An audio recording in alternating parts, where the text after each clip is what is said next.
અરવલ્લી જિલ્લા મોડાસા ધુલિયા ગામે 33 કોટી જ્યોત પાઠ યોજાયો।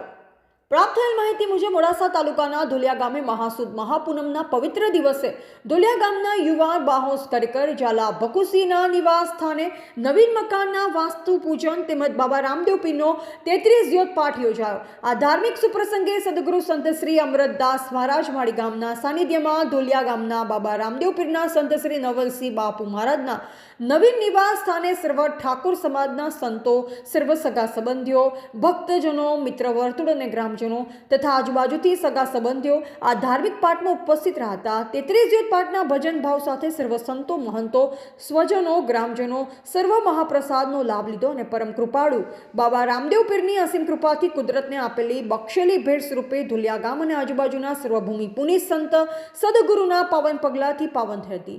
આ સફળ ધાર્મિક સુપ્રસંગે સગા સંબંધી, ગ્રામજનો, સ્વજનોના સાથ સહકાર થકી આ ધાર્મિક પ્રસંગ સારી રીતે ઉજવાયો।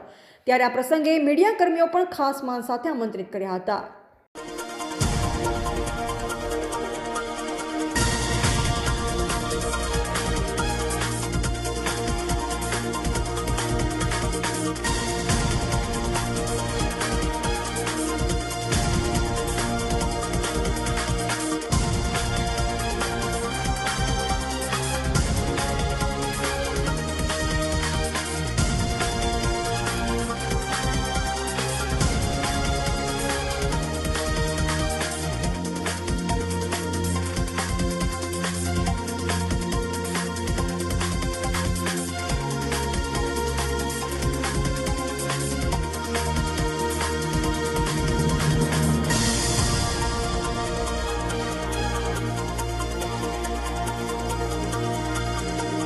सदगुरु देव की सनातन महाधर्म पधारेल हरिगुरु संत।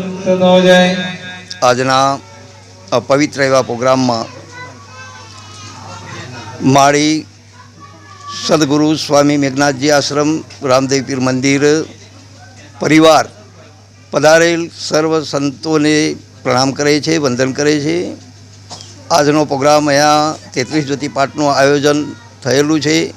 તાલુકો મોડાસા, જિલ્લો અરવલ્લી, ગામ દોડિયા, શ્રી બકુસિંહના પવિત્ર એવા ઓગણે 33 જ્યોતિ પાઠનું નિર્માણ થયેલું છે। એમાં 5 7 9 ને 12 એમ 33 કરોડ દેવની જય બોલાય, 33 કરોડનો હુઓ હર મેરો એમ સંતોએ કીધું છે। હવે ખરી વાત એમ છે કે કરોડના 33 દેવતાઓ કી જય હો, જય હો, જય હો। સનાતન મહાધર્મની વાત છે। ગતગંગા એ ભગવાન છે। ઘણી બધી વાતો છે સનાતન ધર્મ, આપણા સંતોએ ઘણું બધું સમજાયેલું છે। સમજવામાં જે પોતાની રીતે કંઈ સમજે એમની વાત છે, બાકી આ તો વાત છે સનાતન મહાધર્મની છે। જે કંઈ થાય એમને કંઈ થતું નથી, સદગુરુના પ્રતાપે થાય છે। સાથે સાથે આજના પ્રોગ્રામમાં જે કંઈ ચાલી રહ્યું છે એમાં દરેકને ખૂબ ખૂબ વંદન છે। આપણા સંત ભક્તો દરેકે 4 વાગ્યા સુધી જ્યોતિ ચાલુ રહેશે। 4 વાગ્યા સુધી દરેકે ઘડીક બેસવું અને સંતવાણીનો પ્રોગ્રામ સારી રીતે આપવો। સાથે સાથે ભજનિક ભાઈઓ દરેક થોડો ઘણો લાભ આપે, સાથે સાથે સત્સંગનો પણ લાભ મળે દરેકને, એવું પણ કંઈક ગોઠવણી કરવી। ખાલી અમથો પ્રોગ્રામ કરવો નહીં। બીજું બકુભાઈને ખૂબ ખૂબ વંદન।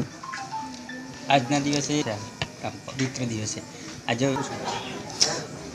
આજે મહાસુદ પૂનમના દિવસે આ નિર્માણ થયેલું છે અને પૂર્ણિમાનો આમ મોટી પૂનમ કહેવાય છે એ હિસાબે આ પ્રોગ્રામ રાખવામાં આવેલો છે।